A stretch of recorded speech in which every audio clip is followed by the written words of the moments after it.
Hi, Dr. Lisa here. I was sad to hear we lost Martin Luther King's youngest son, Dexter, to prostate cancer. Prostate cancer is largely preventable, but a lot of people have not been screened or tested. And when we ask men why they don't get screened for prostate cancer, we hear things like, he said, we do that with a rectum exam. I said, well, I don't think I got that on my Obamacare.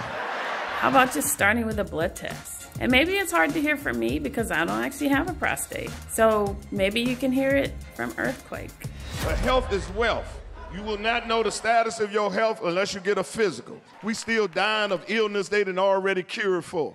And it's the scariest in the world because certain people, you know something wrong with your body, but you don't go. See, me personally, I would hate for something to be wrong with my damn body, and I never, ever do nothing about it. And then I just let it go and go, and then finally be rushed to the hospital, and doctor like, ooh, if you'd have got here 3 weeks ago, that shit was just in your ear. Thank you, Earthquake, for keeping it real and relatable. You probably have saved somebody's life. Get your blood tests and just start from there.